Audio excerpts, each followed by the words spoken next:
Probably we can start the official part. Yes, colleagues. So it's 3:05.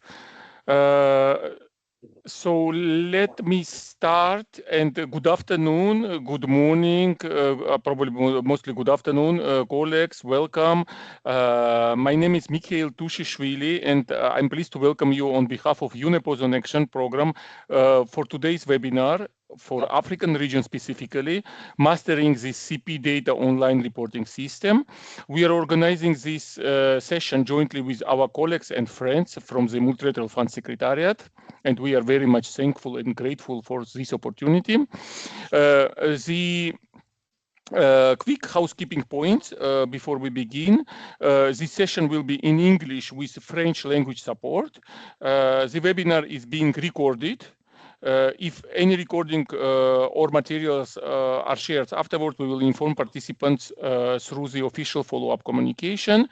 And of course, please feel free to post your questions in chat throughout the webinar. We have dedicated interactive question and answer session for both parts of today's agenda, and our moderators will be helping to guide these discussions. So today's program and structure is very interesting, and we will start with opening remarks presented by Ms. Tina Birpili, Chief Officer of the Multilateral Fund Secretariat. And in first part, we will discuss about CP data reporting and a live online demonstration of CP data portal. And this will be followed by interactive question and answer session, which will be moderated by my colleague Yamar. And in part two, we will focus on gaps, challenges, and improvements, specifically resolving discrepancies between Article 7 data and CP data, addressing HFC baseline challenges, and highlighting the importance of accurate CP data for KIP submissions, including for HFCs and blends. This will be followed by interactive question and answer session, which will be moderated by my colleague Patrick from OzonAction. And of course, we encourage all of you to engage actively. Your questions and feedback are essential to improving reporting quality and making the system more user-friendly for everyone. And with this, I believe, because time is now already 3:07, so with this, it's a great honor to hand over to Ms. Tina Birpili, Chief Officer of Multilateral Fund Secretariat, for her opening remarks and to officially welcome us to this webinar. Thank you. Misha, thank you so much. Before I start with my welcoming remarks, we were experimenting whether we can have French support with subtitles. So I'm giving the floor to my colleague Misha to explain how this can be done, and then I will immediately take the floor. Misha? Thank you, Tina, and good morning, everyone. So, bonjour à tous. Avant de commencer, je voudrais montrer rapidement à ceux qui pourraient bénéficier comment activer les sous-titres directement en Microsoft Teams. Je partage mon écran un instant. Vous devrez cliquer sur More, sur l'icône More en haut à droite ici. Allez sur Language and Speech et activer Show Live Captions ici. Après, vous cliquez sur l'icône en forme d'engrenage ici, en haut à droite, pour accéder aux Language Settings. Et à ce point-là, ici, activez le bouton Translate to en French. Et vous voyez ici que if I speak English, you will see that automatically it will be translated in the caption here at the bottom. So I'll just repeat it once more. Je répète encore une fois. Vous allez dans More ici, Language and Speech.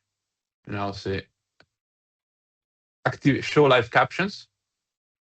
L'engrenage ici, allez sur Translate to French. Merci et je rends les paroles à toi, Tina. Merci.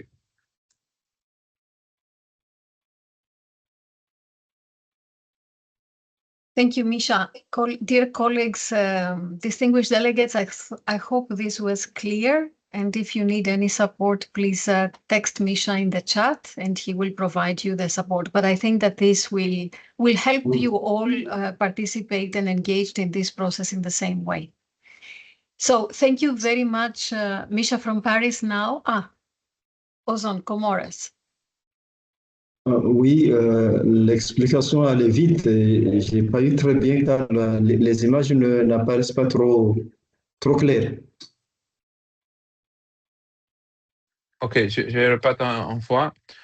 Allez sur More dans le haut à droite ici. Vous avez More avec les trois points ici. Allez en Language and Speech. Oui. Allez en Show Live Captions et cliquez sur Show Live Captions. En Show Live Captions. Oui. Après, allez sur l'engrenage en haut à droite ici. Cliquez Language Settings. Activez les traductions en français ici. Sélectionnez la langue, c'est français. Et les captions ici sont traduites automatiquement en français. Ça va, tu as compris? Bon, il faut essayer. Hein? Oui, on est en train d'essayer ça. Oui, il faut essayer. Bon, pendant le temps que Tina continue, parce qu'on a un problème de temps. Parfait. Ok, Tina, over to you. Très bien. So good evening, good afternoon. Misha from Paris and Yamar, thank you very much for your kind...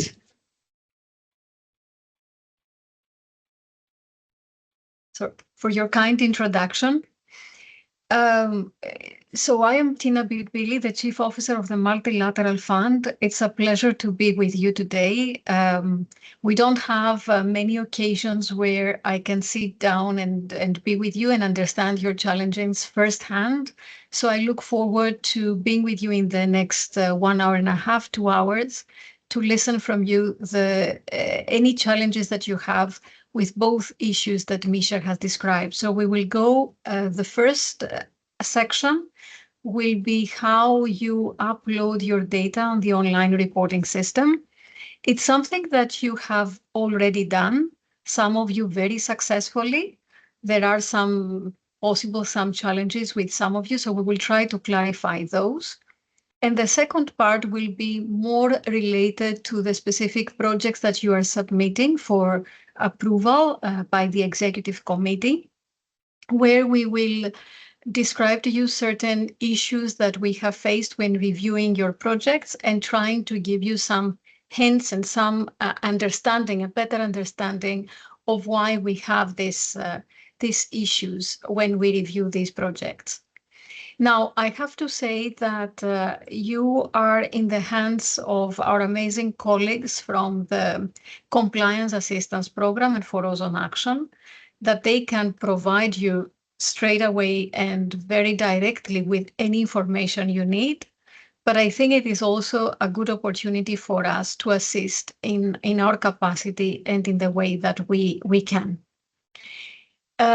With that, I want also to acknowledge that this year is an important year for the Multilateral Fund, for the Executive Committee and for Africa, since our chair is from Lesotho. So Mr. Mazatela will be our chair for this year. So we look forward to work very closely with the chair and of course with the region for whatever issue you may have that it's part of the agenda of the Executive Committee. So with that, I will give back the floor to Misha, to our Misha from Paris, for the next agenda item. Thank you very, very much again for your attendance. Thank you very much, Tina. Thank you very much for these warm words. And we move now to the next agenda topic. And we have here the CP Data Portal online demonstration, transitioning from the Excel reliance to the seamless online submission process. And we will have a presentation from our colleagues and friends from Secretariat. Misha and Laura and Muriel will be helping us going through all these part of the agenda. So thank you very much. I hand over to Secretariat for this part of the webinar. Thank you. Thank you very much, Misha, and good afternoon, colleagues again.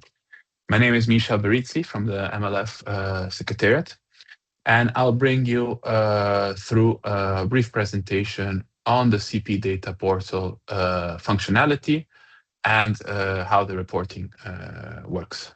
Allow me just to share my screen. You should be sharing my screen.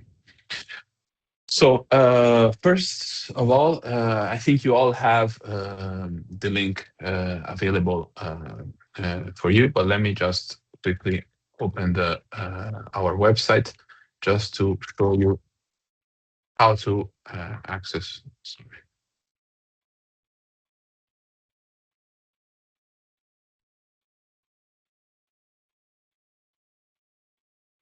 Yeah. Sorry, because I'm on the staging environment just to show you without the real data. So on our website, sorry for this. Just bring up my other browser. Hold on.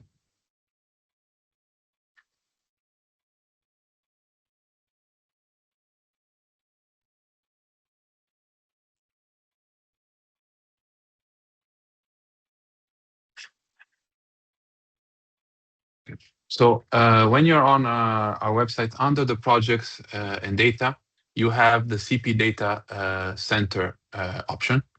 This will take you directly to the login page of the CP Data. Now, this is the staging environment, so the link is not working, but just to show you where the link is. I'm going back now to Chrome just for a reason. I recommend the use Chrome to sign in because this will allow you to translate the page directly in French. And to do this, you will click on the three dots at the top right corner of Chrome, select Translate, and here you can put French, for example. And automatically the whole portal and everything you access will be in French.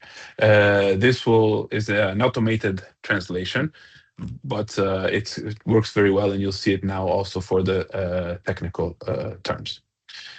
So the first thing you need to do is sign in. I just want to touch quickly on the sign in because we shared with you two types of credentials, the inputter and the submitter credentials.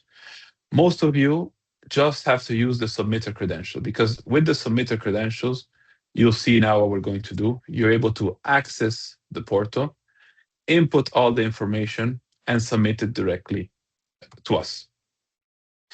The inputter option is there just in case you need it because the processes you use internally require it. So for example, if you have someone who is the specialist of inputting the data and has all the data available to input, you can share with them the inputting credentials for them to input the data. Then the submitter account will remain with the person who has the authority to submit directly to the Secretariat.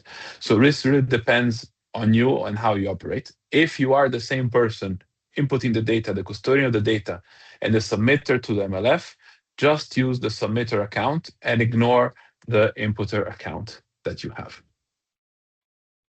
Once you sign in, you will be able to see the main page.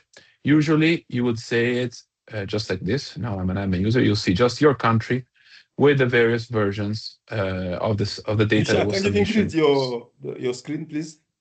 Yeah, it was submitted in time. Let me just. Okay. You will see the various versions of the data that you submitted over time. What is important here is also on the right. Let me just zoom out so it appears better. On the right here is this part of the resources. Okay. In the resources, you have translated in all languages a submission guide for the portal. And you also have a video, which is the recording of our previous sessions that we had, a video available showing you all the process of the submission. So it's basically a replication of the session that we have now. This is always available for you. So, and you can also share it, download it, and share it with any other colleague who needs to use the system. So this is practical resources that you should read or keep at hand if you have any questions in the system. That of course the UNEP OzonAction team is always available, and we are available as well. But just for you to know that these resources are here, are available, and please use them. In order to begin your submission, you will go and click on the New Submission button at the top right-hand corner here. Clicking on New Submission, you will be automatically logged in with your country. So now I'm just selecting a random country. And this is what you will see. And the system will tell you. And now I'm logged in as Bangladesh. It will tell me focal point from Bangladesh.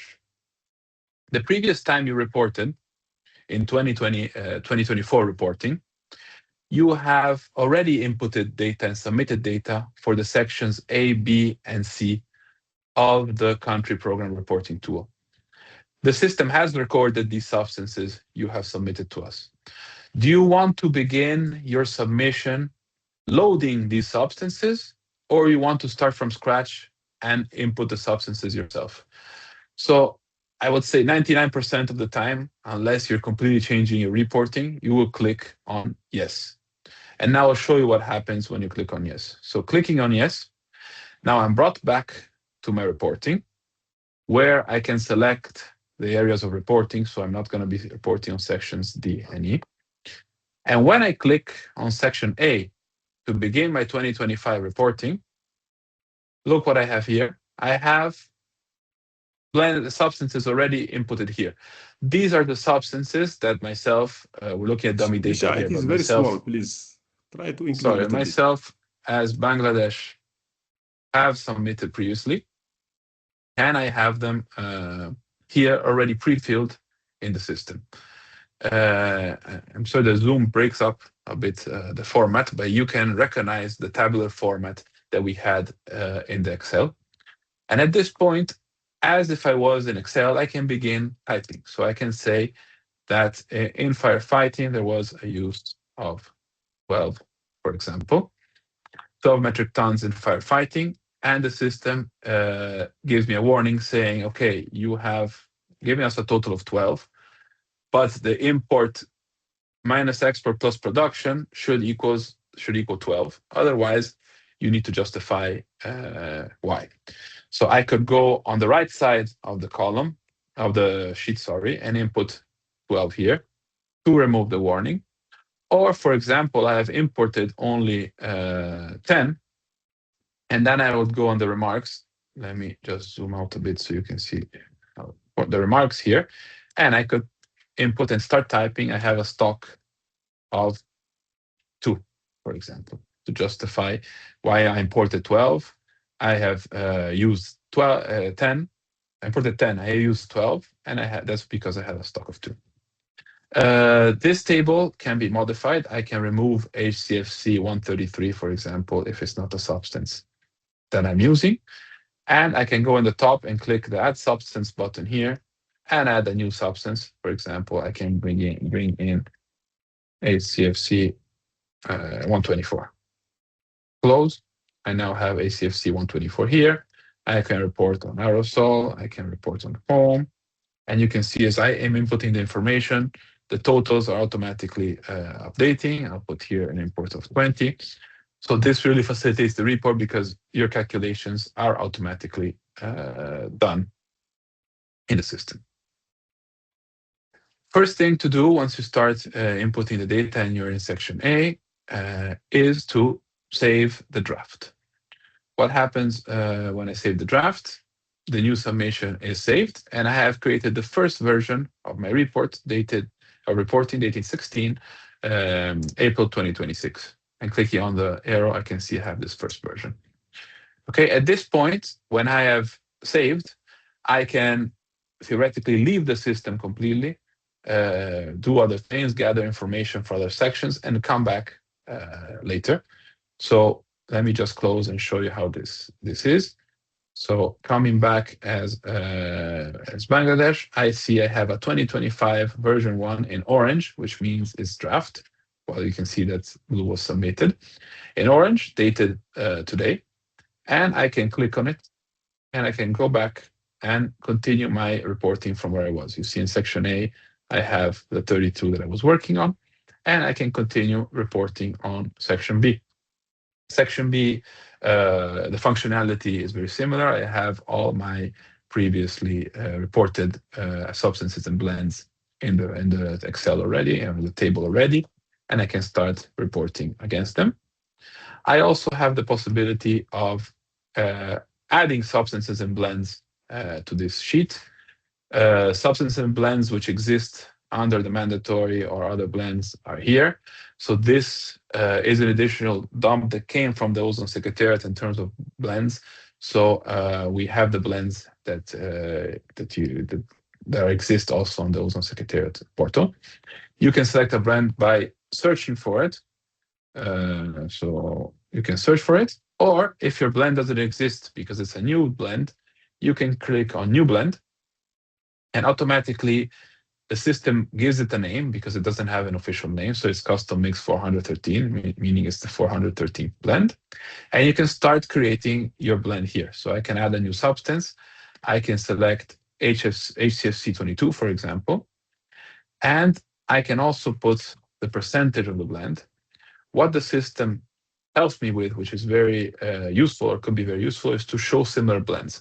So when I click on show similar blends, the system tells me I found 5 blends which contain 20% of HCFC22 existing already on the system, which are these custom mixes. By hovering, you can see the composition, and it might be that the composition already matches the blend you wanted to create.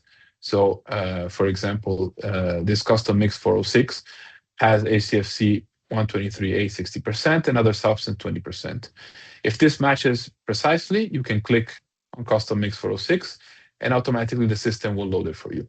Let's say it's similar, but actually you don't have 20% of other substance, but you have 20% of another substance. You can then recreate it by adding, for example, 80% of this one, and you're creating a blend which doesn't exist. There's no similar blend, so this is unique for you. And you can click submit. And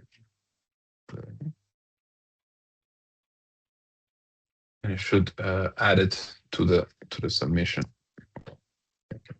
Okay, so HCFC22 20%. Then I'll just create another one, random blend 80%. There's no similar blends, and I can submit, and I have created the custom mix 413 successfully, and I have it here in my reporting. So custom mix 413, which I hover and I can see the composition. This works for all type of blends. You can hover and see the composition, and you can do the standard reporting against these. Let's move to section C.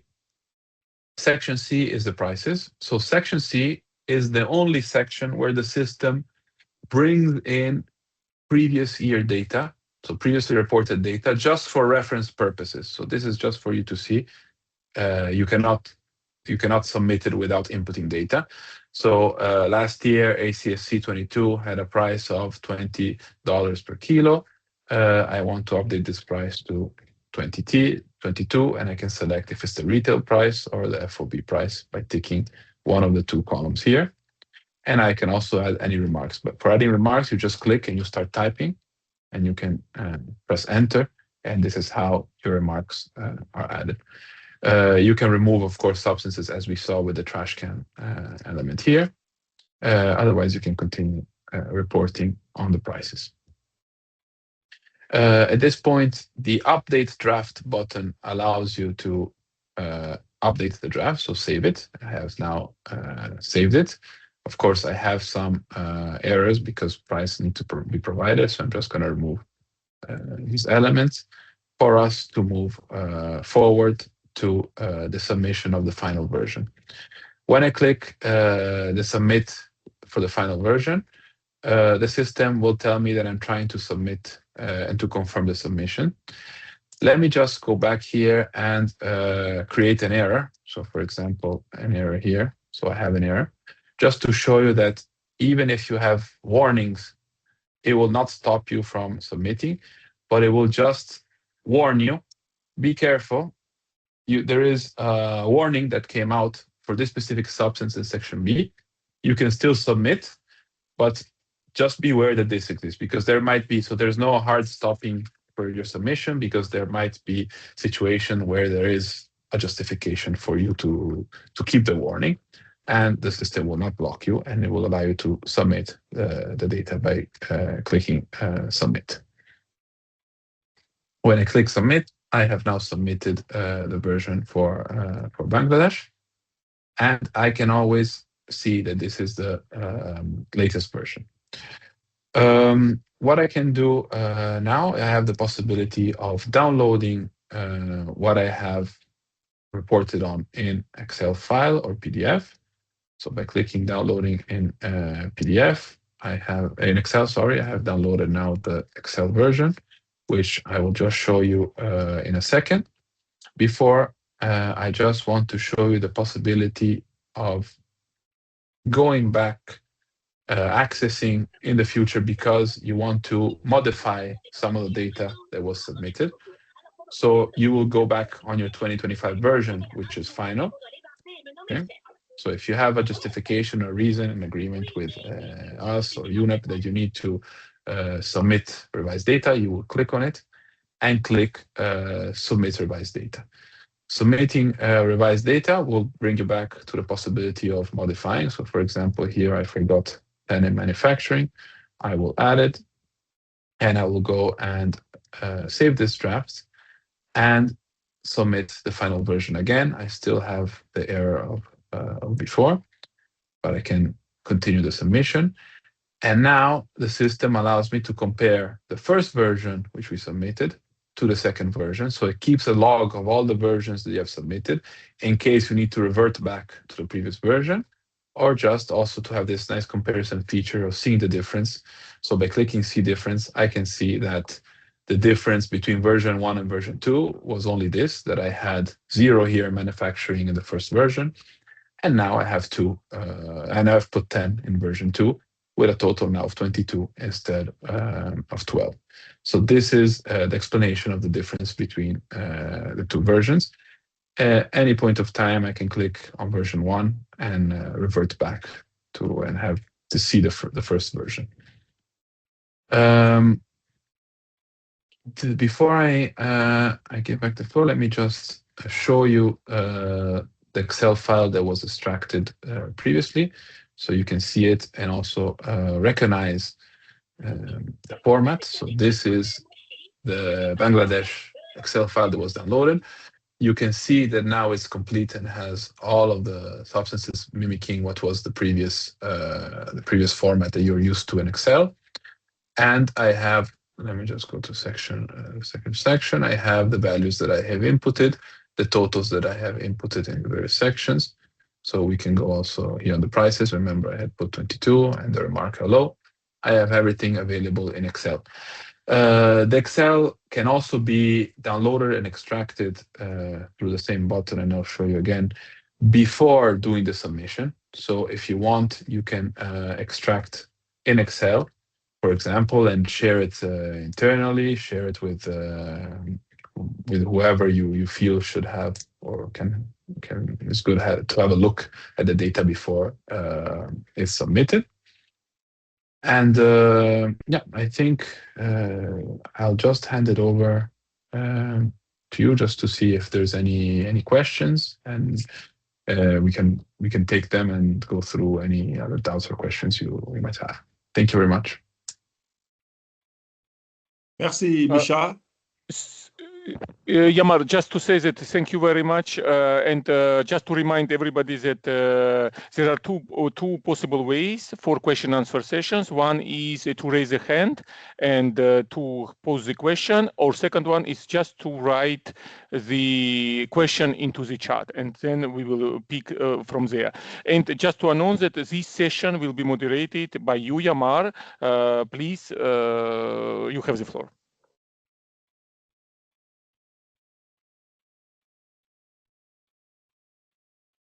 You're muted, Yamar. Yamar, you are muted.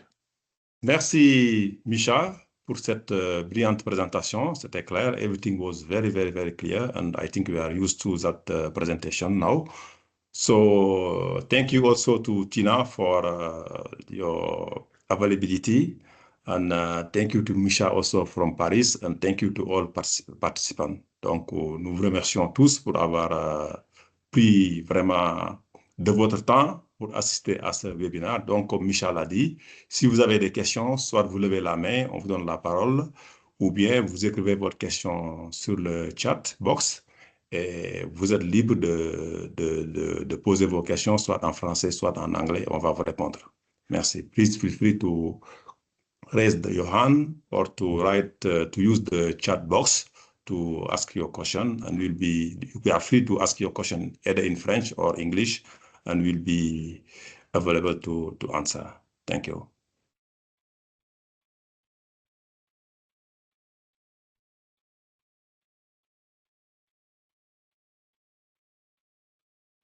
So, Misha, can you see on the chat box? Yes, but I think that Misha can pick directly. Yes, Misha from Secretariat. I can see also that after this one, Bibi has raised the hand. Asinti, after tu prends la parole pour poser ta question. Yes, I'm not seeing any questions in the chat. Can we make correction once it is submitted? And when is the yearly deadline? 30 September.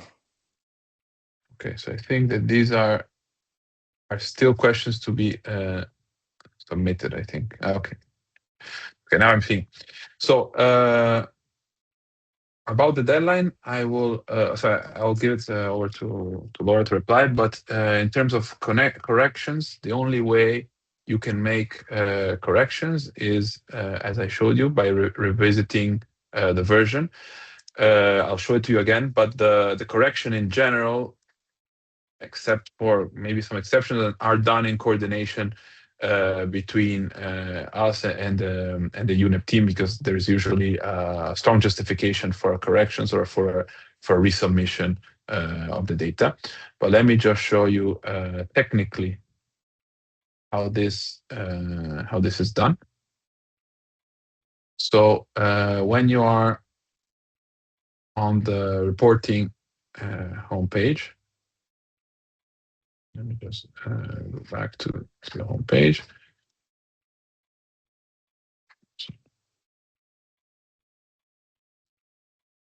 Okay, and you're looking at your country. You have the version that was submitted. So in this case, I'm looking at the 2025. You could also go back in the past, but that is very, very exceptional to do corrections.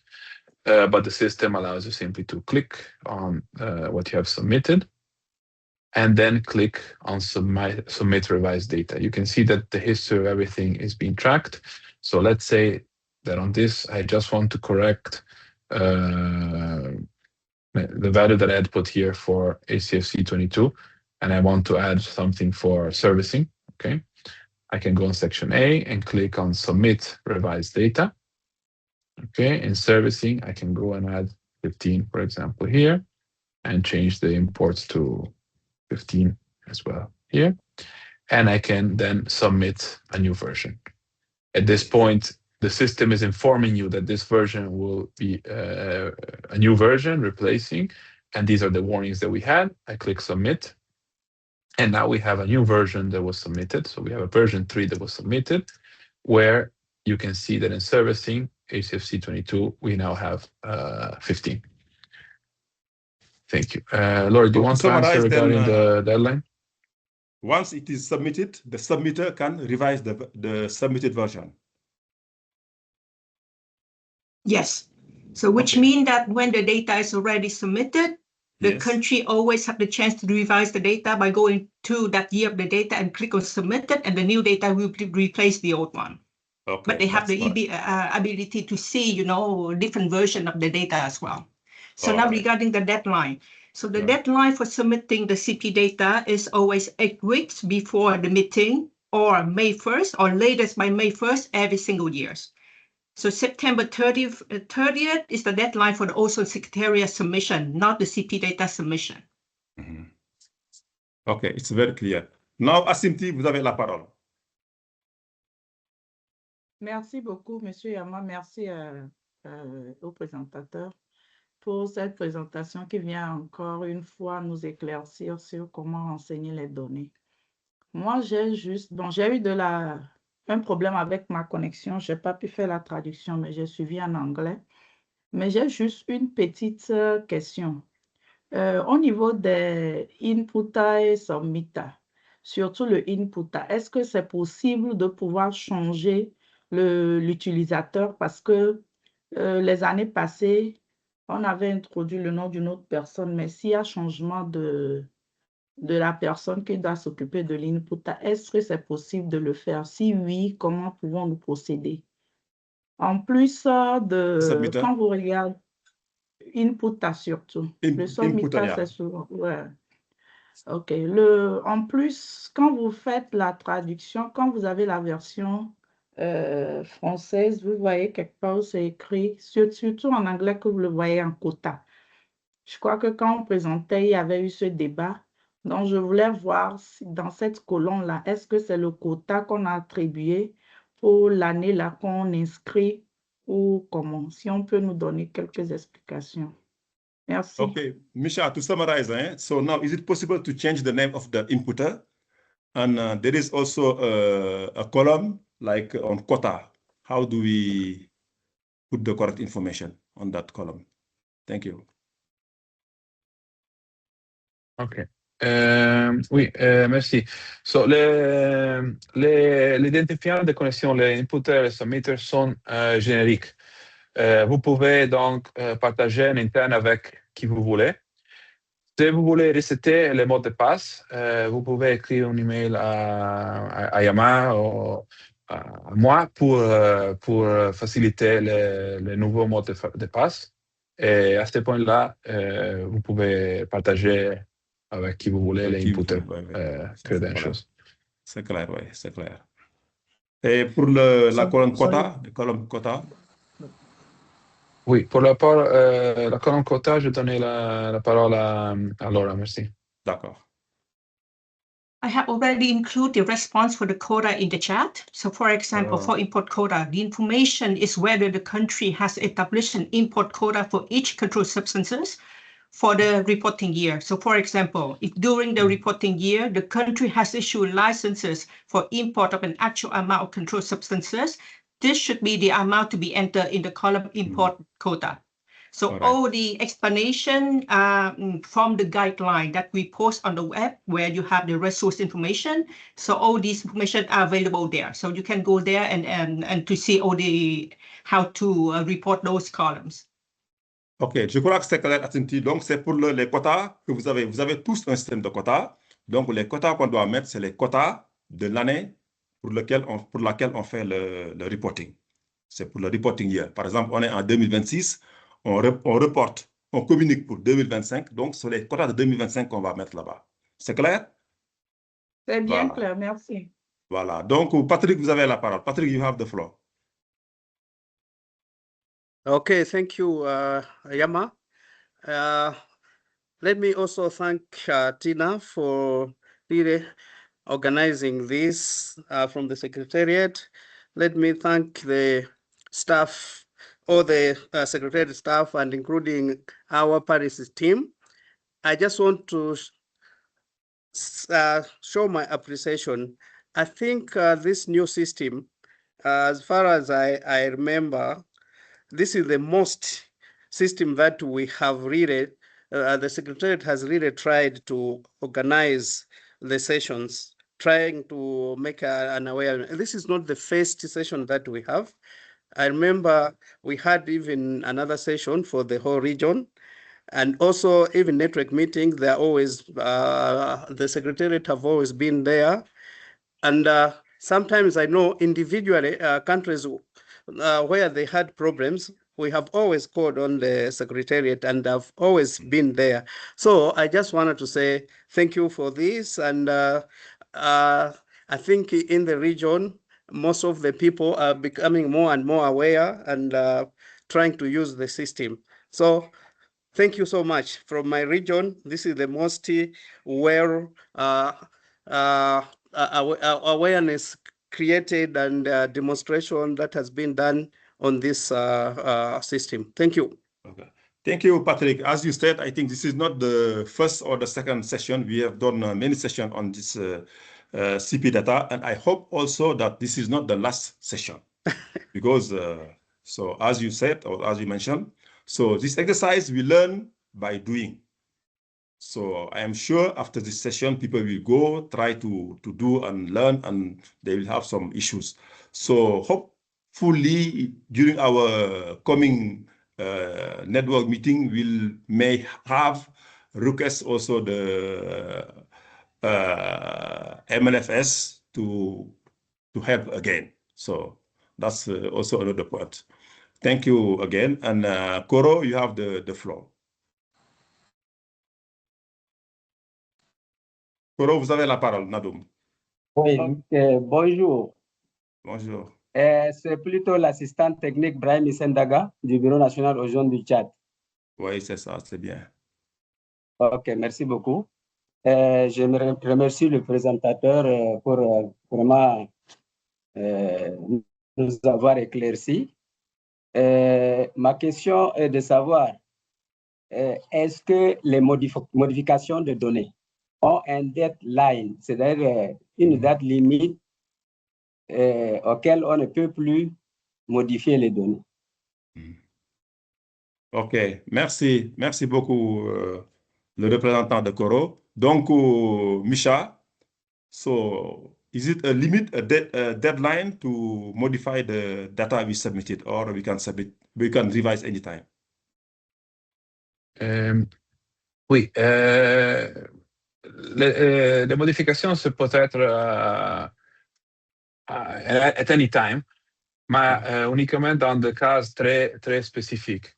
So, en collaboration avec UNEP et le Montreal Fund, c'est décidé il y a la nécessité de faire une modification. Maintenant, je peux aller modifier les submissions de 2023, 2024, pas de problème pour le système. Mais il y a un problème de procédure qu'il y a à discuter avec UNEP et MLF. Oui, c'est ça. Donc, c'est ça, on peut modifier à n'importe quel moment, mais comme il l'a dit, il faut se consulter avec nous, avec le OzonAction. Et il faut avoir à l'esprit aussi qu'il y a la question de la conformité. Il y a la question de la conformité. Il ne faut pas modifier pour être en non-conformité. Donc, il faut prendre tous ces points-là en considération. Je vous remercie. Sorry, Amar, this is Shadi from Paris. I think we do have some questions in the chat that could be addressed. Thank you, Misha, for that clarification on the CP data. It's Nigeria, eh? Idris. Hello. Yes. Idris, Yes, can you explain? Ask your question. Okay, thank you very much. Let me just stand on the existing protocol. Misha have made a very good presentation, of which we need to commend him for always trying to give us more orientation on the CP data.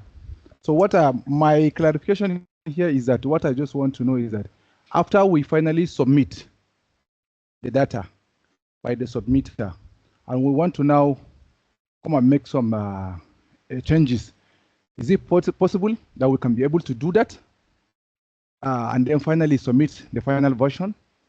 That's what I just want to find out. Thank you. Yes, but Misha, please go ahead and explain again. So the changes can always be done. You can do them before the submission at any point of time. As I showed you, you can save and then go back and take your submission. You can also perform changes after the submission.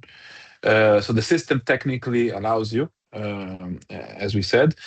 The issue is that you cannot simply go and change your data without consultation with OzonAction or the Secretariat. There must be a valid reason for you to go and change the data, especially if you're going back in the past. So the system allows you to change, but this doesn't mean that you can just go inside and change your data allow me to say randomly, even if it's not really the word I'm looking for. So it should always be done in coordination with MLF and OzonAction. Thanks. You raised the hand again.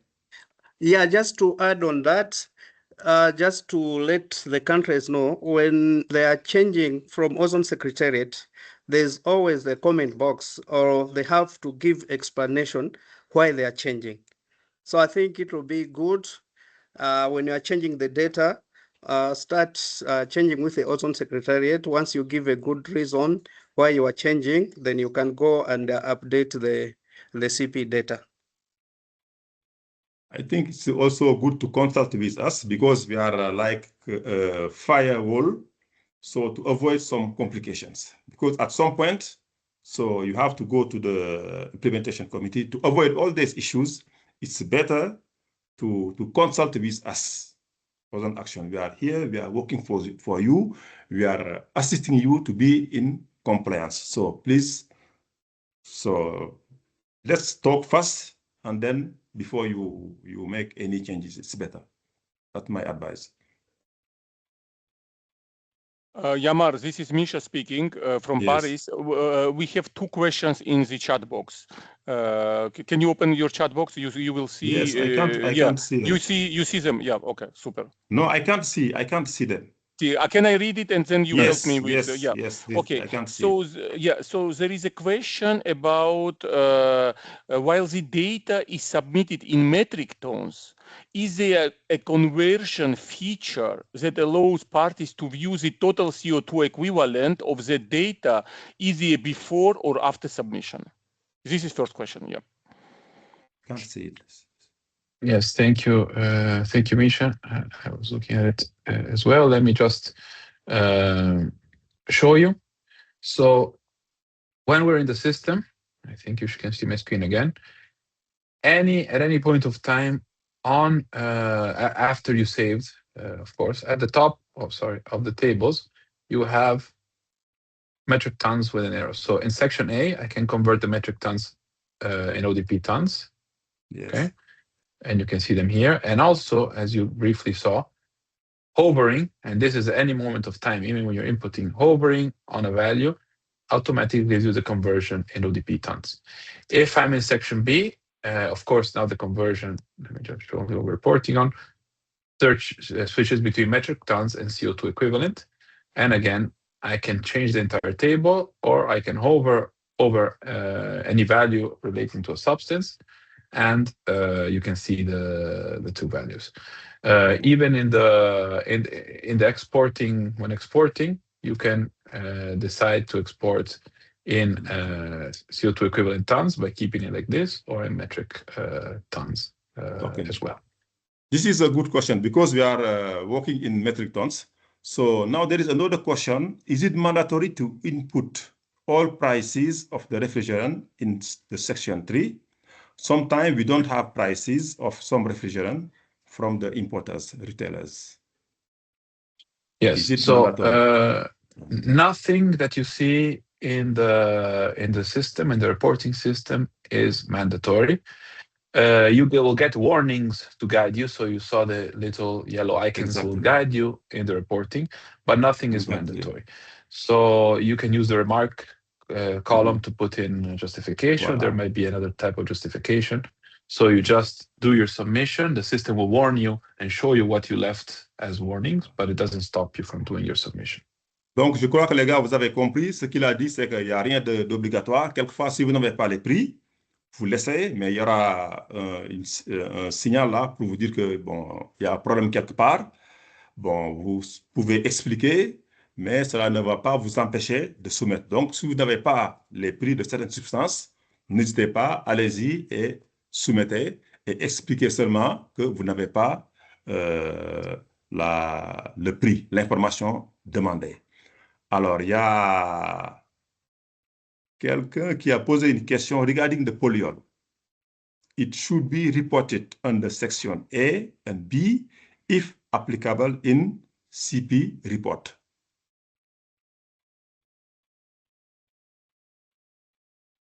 Are we together, Misha?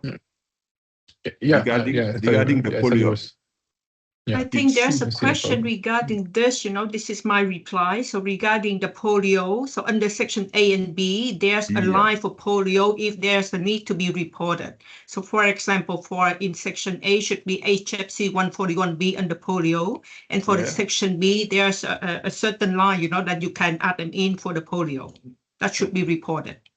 All right. Okay, now regarding the retail prices, if they are available, they should be reported. Regarding FOB prices, they should be reported on voluntary basis. It's correct. This is a reply to one of the questions that was raised in the chat box. Exactly. Okay, now that's what I have in my chat box. If il y a une question de Comoros. Oui, avec pour les mots de passe et l'accès. Comme je dis, les identifiants sont génériques. Vous pouvez partager à l'interne. Le partager pour l'inputer, il peut être donné sans changer l'email ou l'accès. Je vous dois avoir un nouveau mot de passe. Vous pouvez écrire un courrier. Je comprends. Comme lui, il est nouveau, si vous n'avez pas le mot de passe, vous pouvez nous envoyer un message et on va contacter Micha et il va vous envoyer le mot de passe que vous serez libre quand même de partager avec qui vous voulez. Mais si vous n'avez pas actuellement un mot de passe pour accéder à ce site, envoyez-moi un message, je vais partager avec Micha et Micha va vous envoyer votre mot de passe que vous pouvez partager avec qui vous voulez. C'est clair? Voilà, merci. I think there is no hand, there is no question also in the... Do we have to include pre-blend polyol in the CP report?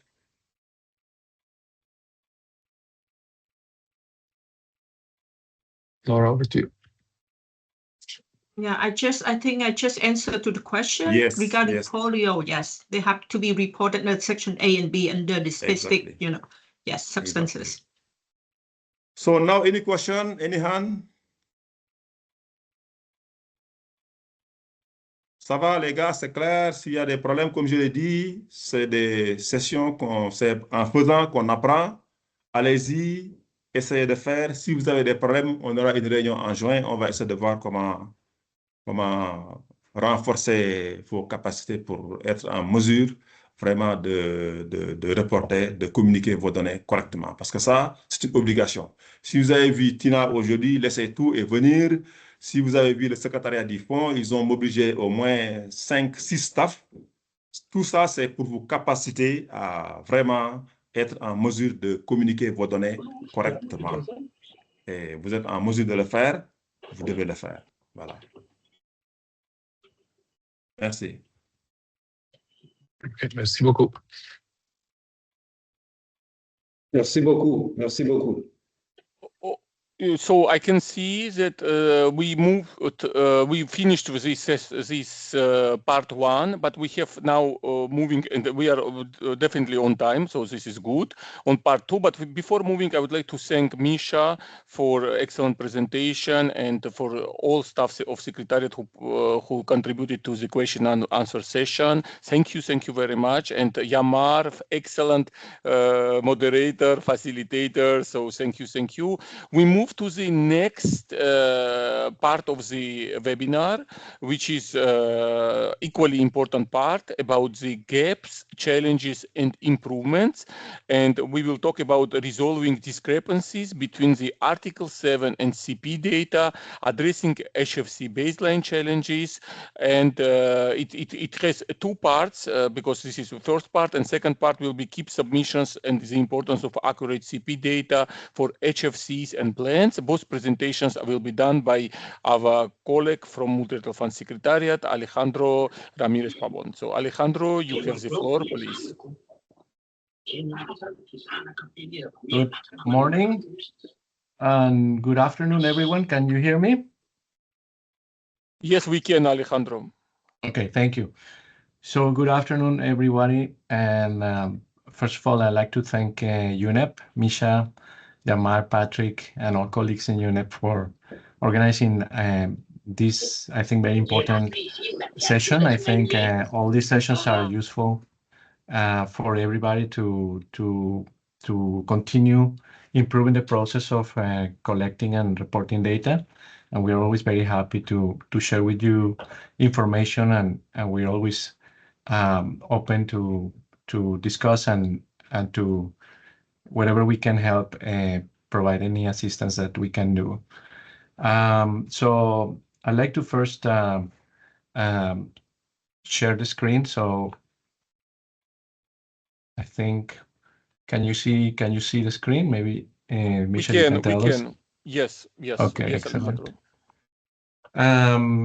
So to start, as you say, Misha, there are two parts for the presentation. The first one is on resolving discrepancies between the Article 7 CP data and addressing HFC baseline challenges.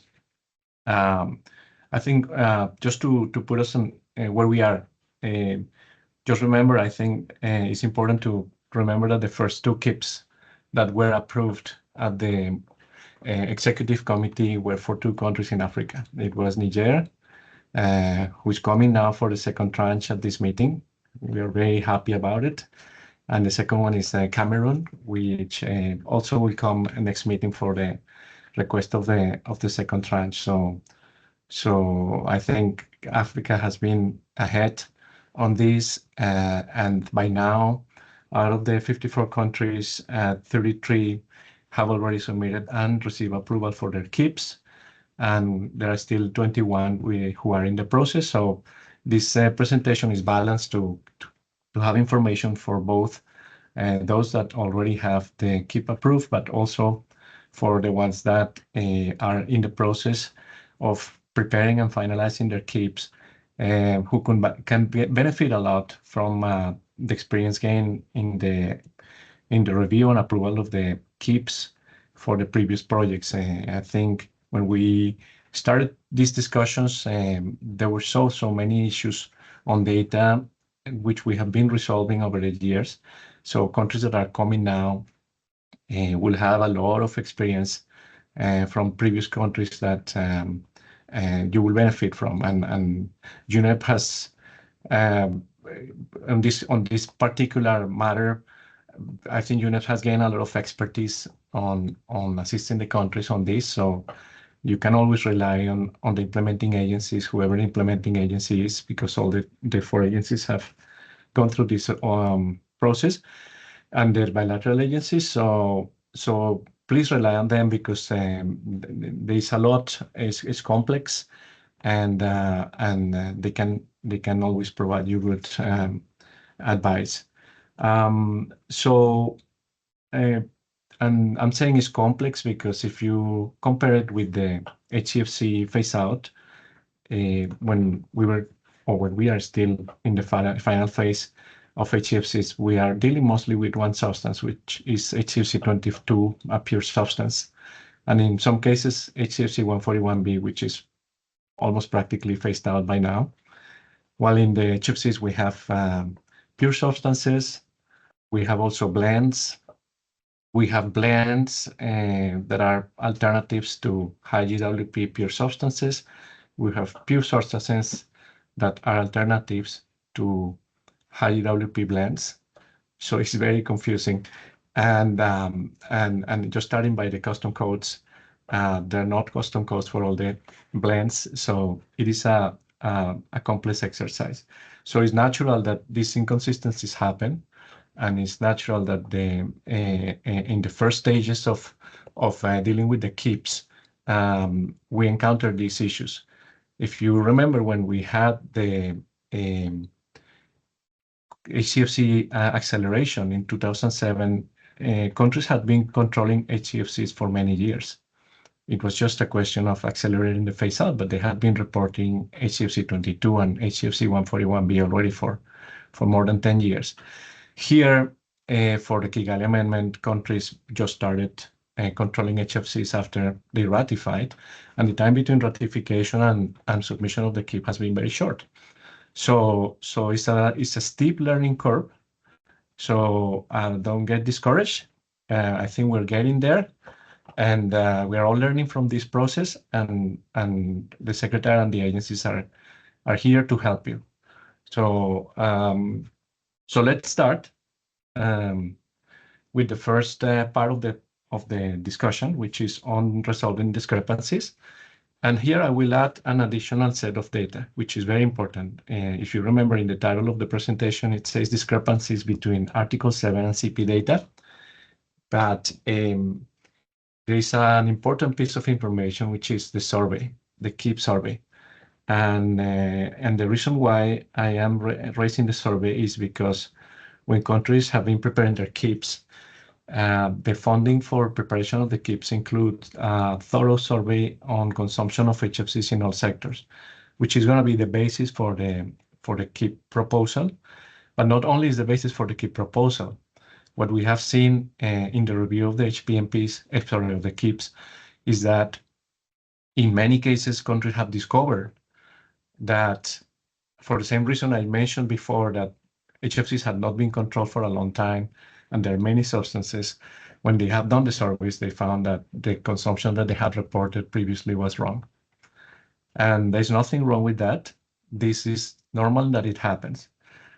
Because only when you do a thorough exercise of bottom line analysis of use and you compare it with the imports, then you realize that there might have been things that had been missed. They might have been substances that might have not been classified properly.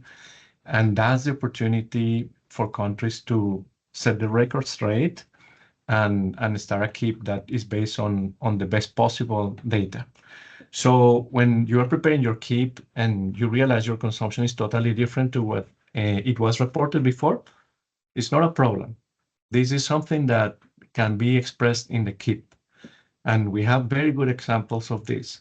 I will maybe just mention one from the region, which is the case of Nigeria. In the case of Nigeria, this happened. When the country took the survey, realized that the previously reported data was not right. And when they submitted the KEEP, they included in the submission the analysis and explained, look, the report was wrong. So we have to change the Article 7 and we have to change the CP data. And this was done. When the Article 7 is changed, if the change occurs in the baseline years, this has to be taken to the implementation committee. And the implementation committee considers these changes and send it to the meeting of the parties for approval. The reason why this is done is because the years 20, 21, and 22 are the basis for the calculation of the HFC baseline, which is basically the target of the Montreal Protocol. So any change of baselines has to be considered by the parties. So the example I mentioned, this happened, and they were very, very well prepared for the implementation committee. The implementation committee is a very thorough process. If your baseline is going to be increased because your consumption was higher, there is a set of information that is requested by the implementation committee, and that agencies can help the countries to prepare. So in your case, if you're working with UNEP or any of the other agencies, they can help you prepare for that. If you need to change your data during the years 2021 and 22, you can send a request to the implementation committee. The next implementation committee is going to be in July this year. I think that the deadline for this is May. So if you have this situation, you can still do that. And then your implementation committee is going to consider this, send it to the parties, and in the meeting of the parties at the end of this year will be considered. But that will not stop the executive committee from considering and approving the KEEP.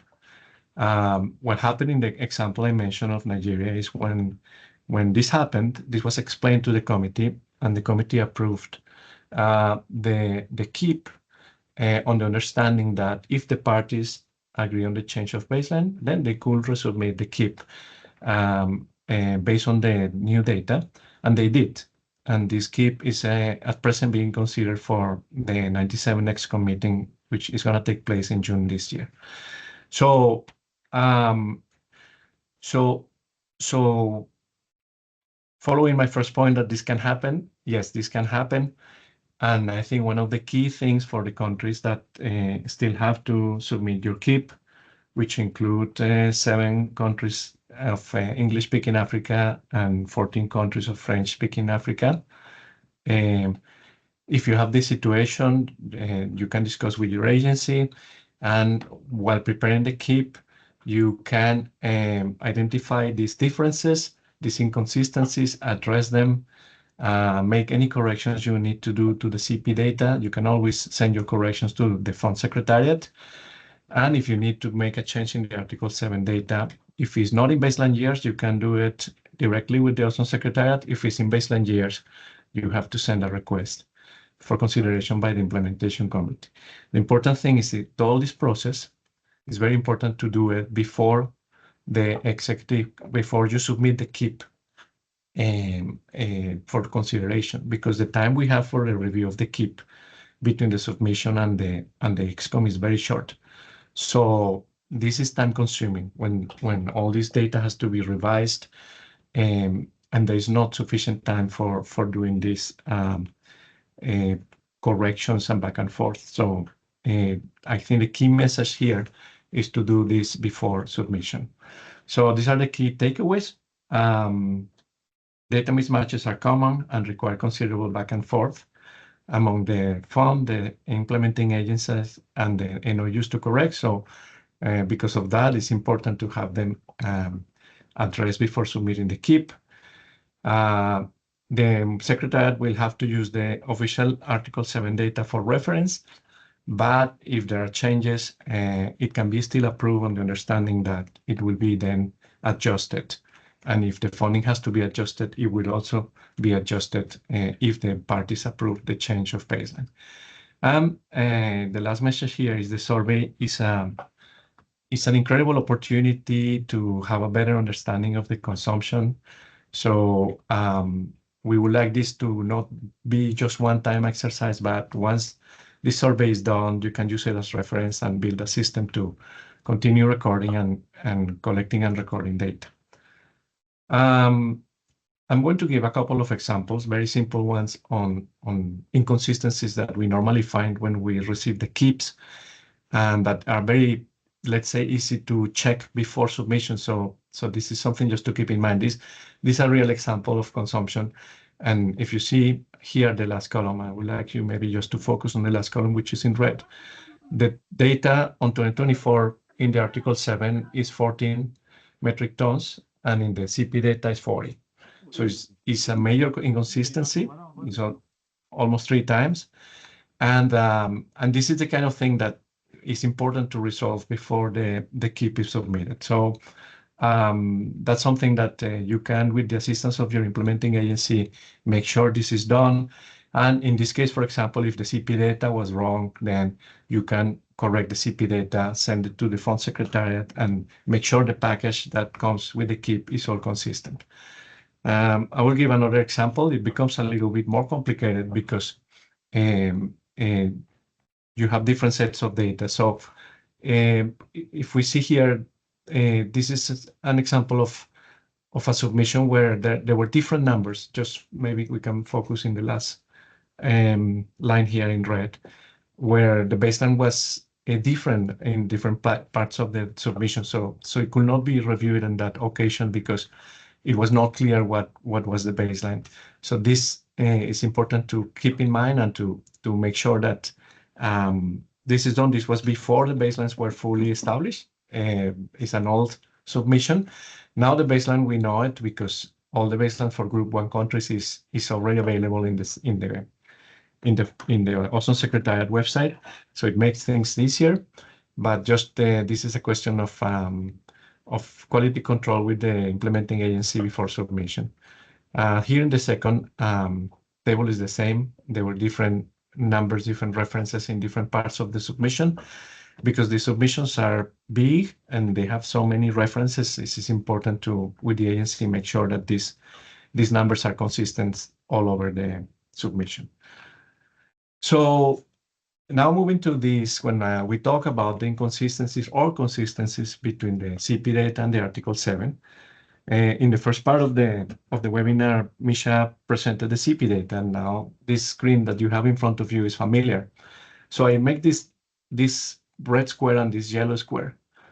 So the yellow square is imports plus production minus export. That's the definition of consumption under Article 7. That number that is there, the import plus production minus export, has to match the Article 7. This is if those numbers are different, there is an inconsistency. So when you fill this part of the CP data, it's very important that you verify that these three numbers, when you do imports, in this case it's only import because there are not exports and there's no production. This has to match the Article 7 in the Ozone Secretariat website. So just make sure that this number is consistent. Now, if we go now to the red part, this is the use by sector. This is the bottom up part. And the use by sector is best estimate. So it does not necessarily have to match with the submission, with the Article 7. Because, for example, there could be stockpiles. Maybe there is a big import that took place that year, but that was not used. And you know that. So you can put in the remarks column that this amount, the use is lower because there are stockpiles. That's just an example. This use by sector will benefit a lot from the KEEP survey. Because when you do the KEEP survey, you will go and see, okay, which are the subsectors that are using which substance. And this is going to help improve your CP data. So I think a key message here is take advantage of the KEEP survey to improve your system to report CP data. In many countries where consumption is small and there is only consumption in servicing, many countries use the methodology that they say, okay, my imports are, let's say, this number, 15,000, and it's only servicing, so we know that it's all used, so these numbers are the same. And this occurs in many countries, and it's fine. It's a methodology that is used by countries to reflect the use, because the assumption is everything that is imported is used the same year. That's it. So it's a practical way to do it, and the majority of countries do it that way. But you can also do it in different ways. If you have a better estimate of use, you can put the use, and if there are differences, you can in the remark columns explain why there is a difference. So when we talk about inconsistencies between the CP data and the Article 7 data, we refer to this part, which is the yellow part that is the consumption, not the use by sector. Okay, I'm going to move to the next one. And now I'm going to talk about the agreement of the KEEP. And when the countries commit to certain targets, it is very important to keep in mind this during the implementation time. So here I put it in a graphic way, and the way it looks in the agreement. This table here on the top is the way it looks in the agreement.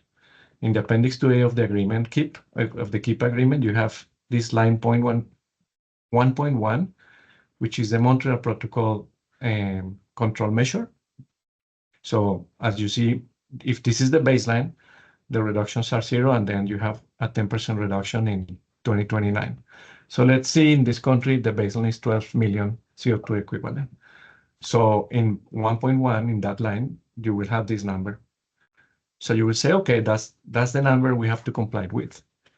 But in the KEEP, the country committed to a little bit lower numbers. So this is the line 1.2. This is the maximum allowable consumption in the KEEP. So now that I go to the graphic. So this is the historical consumption, the blue line, the dark blue line, up to 2024. And then the country, when was preparing the KEEP, decided, okay, so this is the way, the light blue is the way I'm going to grow. I'm going to go up to the baseline level, and then I can go down a little bit faster than the Montreal Protocol. So these are going to be my numbers. So this first number here is 11,000. The second number here is 11,600. And then the next 2 years are the same than the baseline. Those numbers are for the country to decide. Those numbers are for the government to determine based on the national circumstances. And many countries opted just to say, oh, we are not going to take any risk. We're just going to go for the same than the Montreal Protocol. So this country could have well said, okay, 12, 12, 12, 12, 12. And then in the last year, 10%, or in this case, 17%. I just wanted to show this in a graphic manner because this is your pathway for stage 1 of the KIP.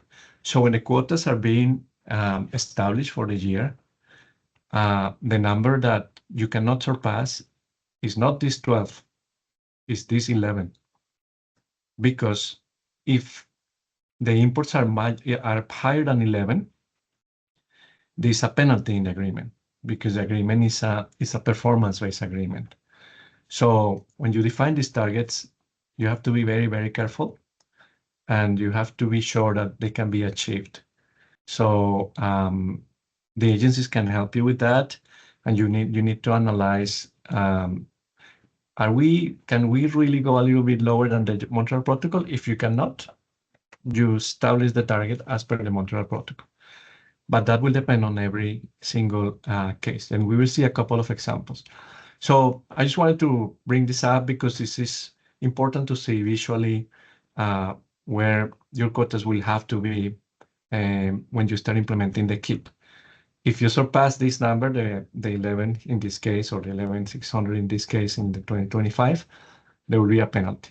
And if you surpass the 12 million, then you will be in non-compliance with the Montreal Protocol. So you have to always choose the lowest possible for your quota. And that's why defining this lowest possible is the key thing for the preparation of the KIP. So many countries, as I mentioned, have opted to not take a risk and say, yeah, we are going to be the same than the Montreal Protocol. And that's fine, except if there are circumstances that show that the consumption is already very, very, very low compared to the baseline. And we will see a couple of examples on that. So let's move on. And this is a conclusion of the first part. So just some observations to ensure that the level of the import quotas each year is consistent with the maximum allowable consumption. As I mentioned, this line 1.2. Make sure your quotas are not above this number. Non-compliance with the Montreal Protocol or the KIP agreement has implications, as I mentioned. So very important to exercise extra care in reporting the HFC consumption. As I mentioned at the beginning, it's a little bit more difficult than HFCs, but now with the KIP, there are funds for that, and you can establish systems so you can report the CP data and the Article 7 data in a way that you are comfortable that the information is reliable. Use the available tools produced by the Fund Secretariat. You saw the tutorial on the CP data. The OzonAction has also tools like the CO2 equivalent calculator, and the Ozon Secretariat also has tools like, if you go to the data center, they have also a CO2 calculator for blends. So there are many resources that you can use, and if you still not sure, always reach out to the agency. If it's related to the CP data, you can also reach out to the Fund Secretariat, and we'll try to help.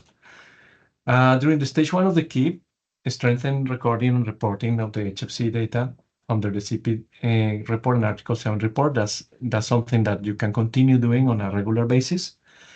And you can also take advantage of the HFC verification. As you remember, for the HPMPs, we had verifications from time to time. For the KIP, we will have one verification per country. And it was agreed by the committee that every country will have every LBC, because non-LBCs, they always have to provide verification. But for the low volume consuming countries, they will have one verification. And this verification basically is a tool that the executive committee has to actually have a third party who is independent corroborate that the consumption that the country is reporting and claiming in the submission is correct.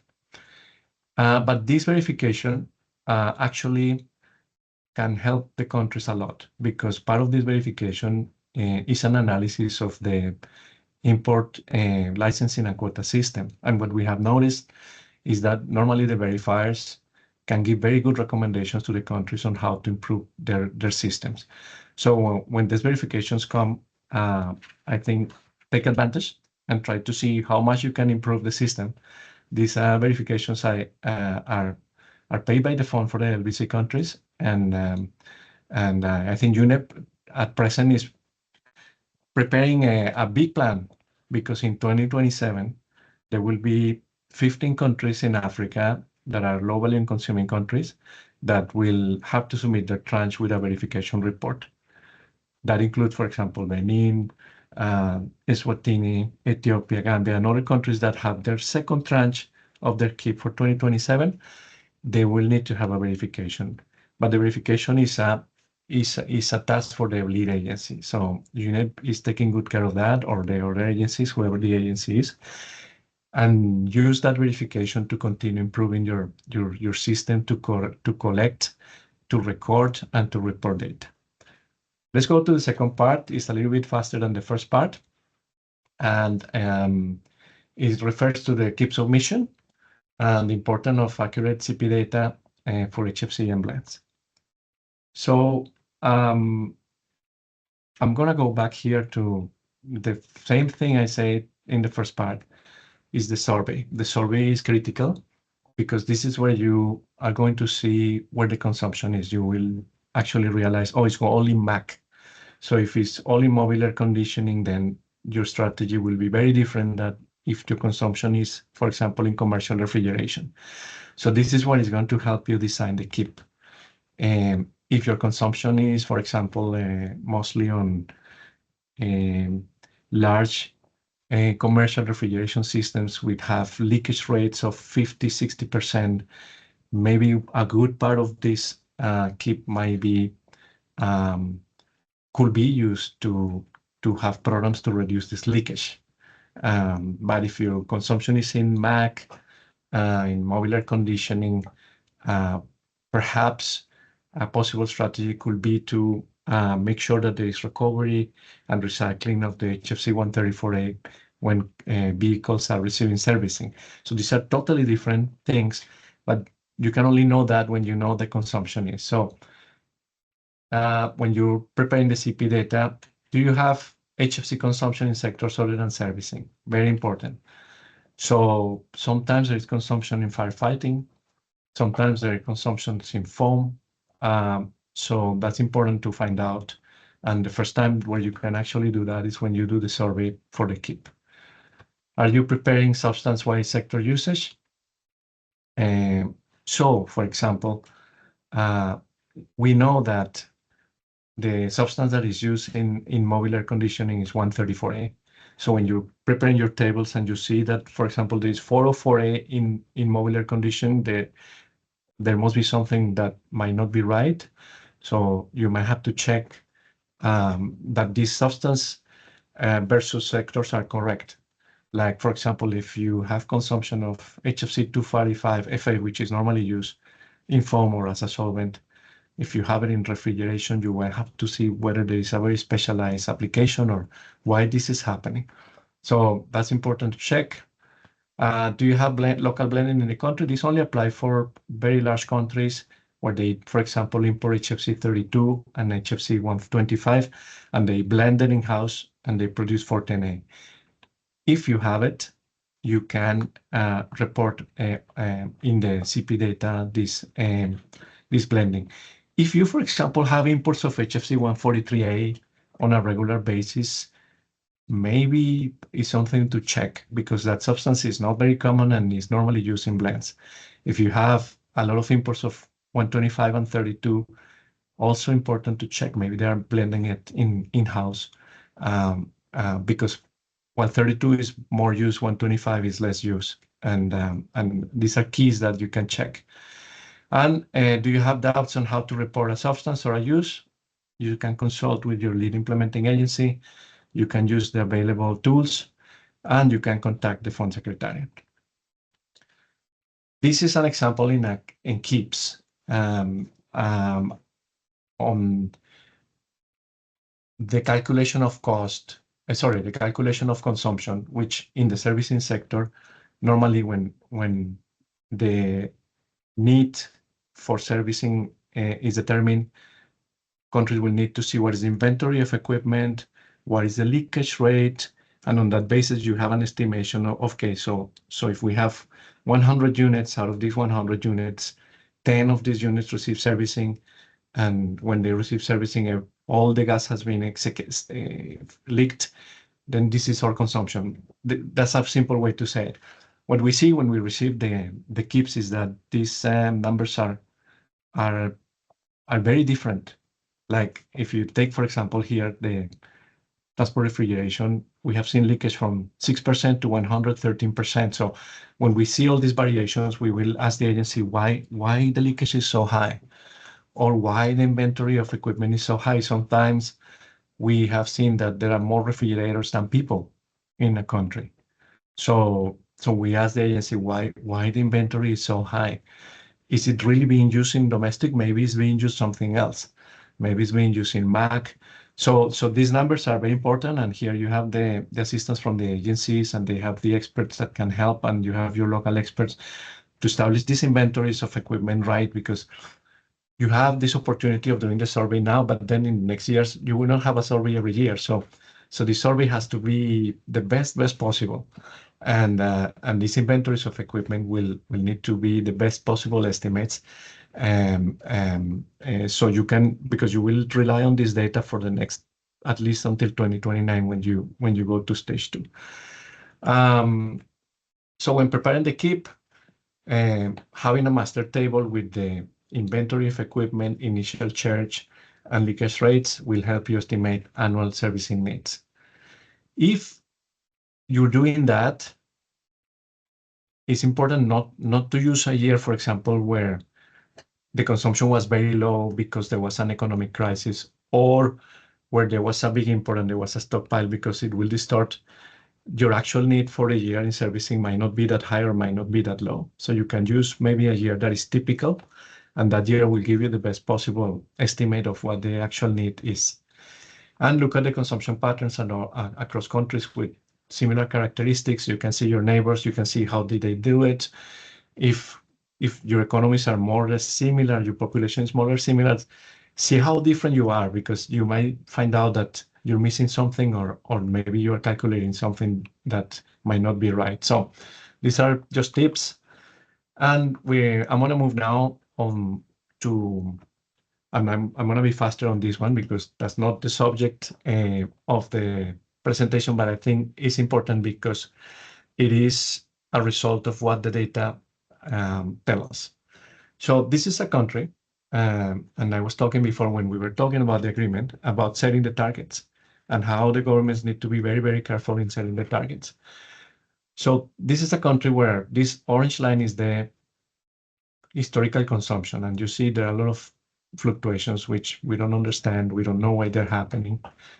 But when the country did the estimation with the agencies on how the consumption is going to grow, estimated this number, the green line, and say, okay, we're going to grow 3%, so we're going to go from 30,000 to 40,000.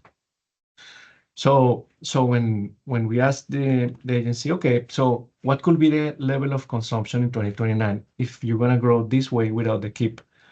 Where are you going to be with the KIP? And I guess the idea intuitively is that possibly with the KIP, if this is what is going to happen without the KIP, with the KIP, you might help to be a little bit lower than that. But in this case, what happened is the following. The baseline was very high, was 100,000. Is this blue line here. So when the KIP was designed, it was thought, okay, we do 10% of the baseline, but when we see the estimation of consumption and we see consumption here without any intervention will be almost less than half the baseline. Coming to 10% below the baseline here is very strange, because it will tell without the KIP we are in 40,000, but with the KIP we are actually double the consumption. So we were scratching our heads and trying to understand why this was happening. And what we realized with the agency is that the HCFC part of the baseline was very, very high. And the reason why the HCFC part of the baseline was very high was because at the time the HCFC baseline was made, the consumption was wrong. And then the country realized when they verified consumption later, years later, that this consumption was wrong. And everything was corrected, but the baseline was not corrected. So now that we are using the HCFC consumption to calculate the HFC baseline, because the HFC baseline is the average consumption of HFC 2020 to 22, plus 65% of the HCFC baseline, then the 65% of the HCFC baseline was distorted. So we realized that it should not have been that big. It should have been a little bit lower here. And the committee, when the committee understood that, they said, okay, so you maybe can grow that much. So maybe you can commit to this because with the Kigali Amendment you can grow. That's why you have the 65% of the HCFC baseline as part of the HFC baseline. So, but it will not be realistic to think that you will grow to 100,000. So the country and the agency and the committee agreed to, okay, we can grow up to this level, which is reasonable, which is something that if all HCFC is replaced by HFC, you will probably end here. And then you can reduce 10%. So that was done. And that was very interesting. But at the same time, it was very difficult because the time in the committee is very limited. And it's very difficult to handle this data in the middle of the executive committee, and the country maybe is not present in the committee, so it has to be called by telephone and explain over the phone, and so it's very difficult. So all these things, all these issues on data, if they are resolved before the KIP is submitted, then everything goes very, very smoothly. So this is an exaggerated example, but this is what happens with data. Data tell us things. And we need to understand the whole story so we can see what is reasonable for the country. So the observations here for this part, HFC use per sector in the CP data report is based on best estimate. When you do your survey, that becomes the best estimate, so you can use your survey to improve your CP data. Past HFC consumption trends are important, like you saw in these graphics, and expected forecast is important. Here, this forecast that was made maybe was too conservative. Maybe the growth was going to be a little bit higher. So it's very important to think about these forecasts. The size of HCFC component in the baseline is also an influence in the determination of the KIP targets. As you saw in this example, we were all thinking that the country will land somewhere here, but the actual baseline was very high because of the distortion of the HCFC baseline. So very important to keep in mind that. And I think the most important here, targets are for the government to determine, not to anyone else, to the governments, and based on national circumstances. They need to be aligned with the KIP strategy, and they need to be credible and explainable. And I think with this, I'm finished. Misha, I was longer. I was thinking it was going to be shorter, but I think it was important to go in certain detail in some areas. So thank you, Misha. Now we can open for questions, and thank you. Yeah, thank you very much, Alejandro. And I can tell you this was so helpful that we have also request from the audience that if the presentation can be shared. Yes. So yes, yeah. I will So send this it is to you. Yeah, excellent, excellent, and thank you very much for this really important and very detailed part of on the gaps and Article 7 CP and keep relationship. So this was perfect, and my colleague Patrick will be facilitating the question and answer session, which we have approximately, I would say, 20 minutes. So Patrick, please. Okay, thank you, Misha, and thank you so much, Alejandro. This was very, very important presentation, and the issue of data discrepancies, every year it occurs. And I think after your presentation, the countries are here. We want to see the changes for 2025 data. I want to see the time when we have no any country with data discrepancies, but thank you for that. There was this keep agreement. Most of the countries, they make that mistake between Montreal Protocol reduction schedule and maximum allowable consumption. So you have really explained it so well that at least the countries are now very aware which targets to mind. And there were very serious and useful observations. And also on the KIP submission, very useful information that I think countries who are still yet to submit the KIPs, I think they will do better now. I could say KIP submission has been made so easy. So, ladies and gentlemen, it's open for questions, observations, and some discussions. So, merci, Patrick. Je prends la parole. On dit que la parole, on ne demande pas la parole. We don't ask for the floor, we take the floor. So, you understand? So, donc, je crois que Patrick a tout dit. You've said everything, definitely. So, the presentation was a good one. Alejandro, merci une fois encore. Tu as vraiment fait une excellente présentation. You went definitely into the details. And so that's what we were expecting from you. So, as Misha said, so many people are asking for the presentation, but to me, it's not enough. As you may know, we are planning to organize our network meeting sometime in June. I know you don't have time to come, but if you have, you can give us a small slot to further explain. So we will appreciate. Thank you very much. Okay, thank you, Yama. I've seen George Aumba. You've raised your hand. Okay, thank you, Patrick. Thank you, Alessandro, for the excellent presentation. Mine is basically maybe an observation that maybe I might want clarification.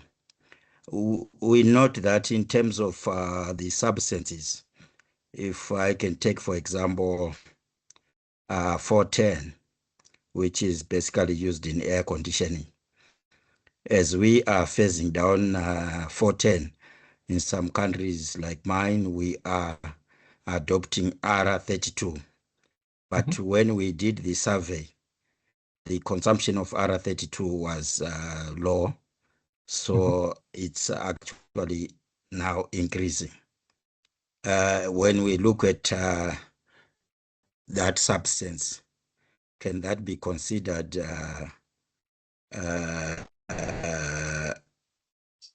non-compliance, or can that be considered to be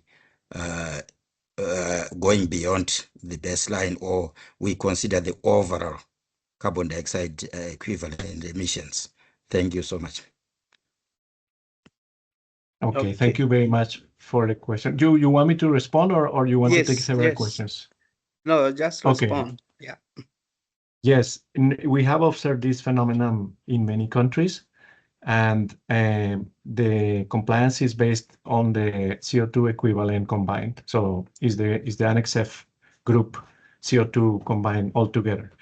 The advantage you have when, for example, the industry is moving from 410A to 32 is that the GWP of 410A is around 2,000 85, and the GWP of 32 is 675.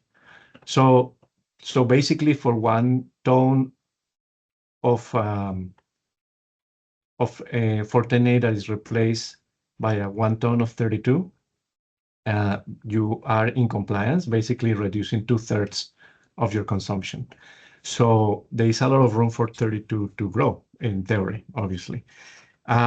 So as long as you don't surpass the CO2 equivalent number that you have in your agreement and in the Montreal Protocol control measure, there is room for this, for example, intermediate solution to grow.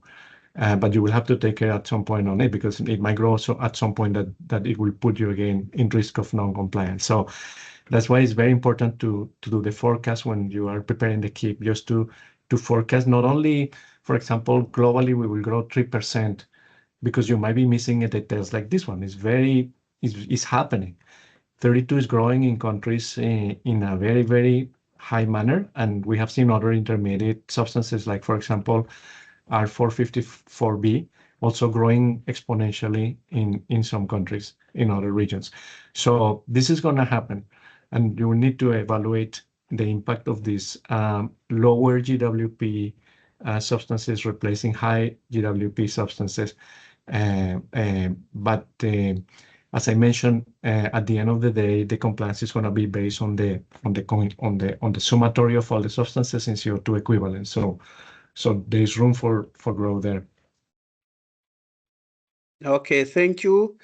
There was a hand from, is it Kodio Georges? But there's a message in the chat. Okay, approuvé, merci. Yama, what is that? My request to Alejandro to give us a slot during our network meeting to, you understand? Yeah. No, I'm saying there was a on the comment box. Yeah, that's what he's saying. Okay, that's a good idea. Okay, so okay. Maybe you are waiting for Alejandro to. Oh yes. No. I say go with pleasure, definitely. Yes, for the Anglophone network, we are trying to time our network meeting to make sure that time Montreal Fund Secretariat and the Ozone Secretariat, at least they'll be able to attend by switching about timing sometime in August. So in August, you would have already completed the June meeting, and Ozone Secretariat, the July meeting. So we'll make sure you attend, because these are very important discussions, and we need at least face-to-face interaction with the ozone officers to clarify those issues. Any more issues, guys?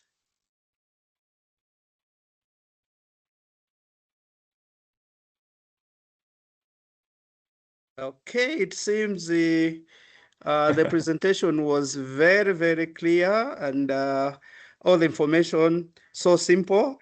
And I know when we get the presentation and send to the countries, it will even be much better. So at this point in time, I think we have saved like 13 minutes. So I take it back to Misha Paris. We have to say Misha Paris. So, Patrick, before you give to Misha to close, yes. Definitely I would like to everybody to clap our friend Shadi. Definitely he did an excellent job to make this webinar happen. He was like pushing me, he was pushing you, he was verifying that all the emailing lists are fine, are accurate. No, he did definitely he did an excellent work. Yes. Definitely. Thank you very much, Shadi. Thank you. Thank and you. Yesterday, I was talking with him midnight, Nairobi time, midnight. There were some issues we had to resolve it before today. So he was there. He said, Patrick, I'm here. Anytime you want me, talk to me. So really, that was brilliant work. Thank you so much, Chadi. I haven't seen you or see you next week, but thank you so much. Thank you so much for your kind words. I'm not sure. I mean, it's a pleasure to be of help, and I'm super glad that the webinar went through and it's successful as it is. So it's a pleasure to work with all of you guys. Thank you. Thank you, Shadi. Thank you very much. We appreciate it. Thank you. Okay, back to Misha. Thank you very much, colleagues. Before I close it officially, we have one agenda item more, and please me before going to that one, Alejandro, again, thank you very much. Appreciate that excellent presentation. We have head of branch of OzonAction, James Curlin, who will address as a closing remarks. Oh, James was around. I did not know. Oh yeah. I've been here the whole time. Anyway, hi everybody. So thank you very much, Misha.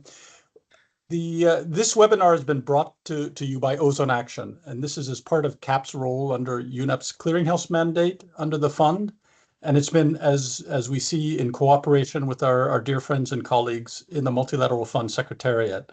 So we're really very privileged to have had this hands-on guidance from the Secretariat team.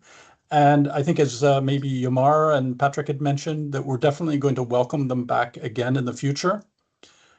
This webinar highlighted the importance of the CP data, and particularly it stressed the need for the accuracy, the timeliness, and the consistency with other data sets, notably the Article 7 data. CP data is really fundamental for confirming that the parties are in compliance with their agreements with the ExCom. And the data reporting is also, as I think you've heard today, it's a key for unlocking the funding resources for the projects. So without the accurate and complete data, projects don't move ahead. So it's really in your interest to pay attention to this subject.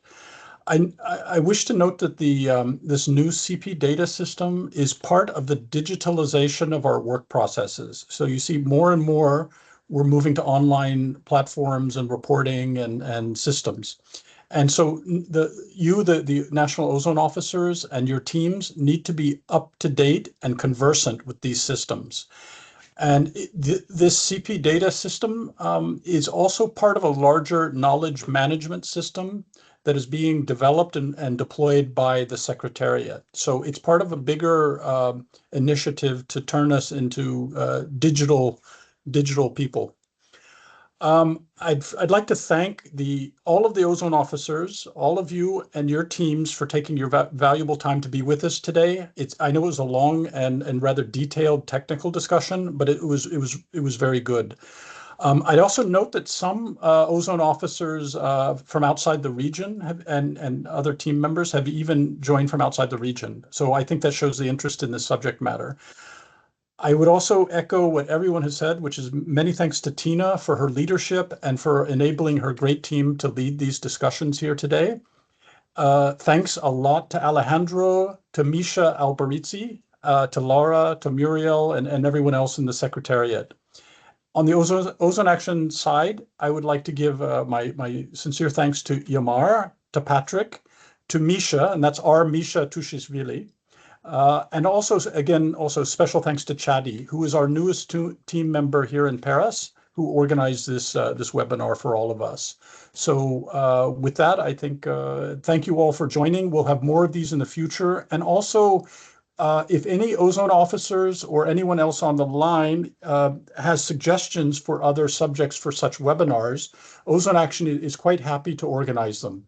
So please talk to your regional coordinator and let us know what if you have specific needs and interests, and we can organize such technical discussions for you. So many thanks, Misha. I will turn it back to you. Thank you. Thank you very much, Jim. And I think that the last part of this closing remark is extremely important, that we are open for these new topics. So please, colleagues, if you require support through the webinars, through the other activities, we are happy to help through the regional coordinators. So let me thank, of course, Tina and MLF Secretariat, Alejandro, Misha, Laura, everybody, Muriel, who contributed. Excellent. And we continue our great cooperation, and we are very grateful for such a good cooperation with the Secretariat. And thank you to Yamar and Patrick for excellent moderation, and of course for Chadi, who worked day and night to make this happen, and all Article 5 countries who participated, their colleagues, friends, thank you very much for active participation. So with this, we are closing the webinar. Have a great afternoon. Take care and goodbye. See you in next our webinars. Thank you also, Misha, for the coordination.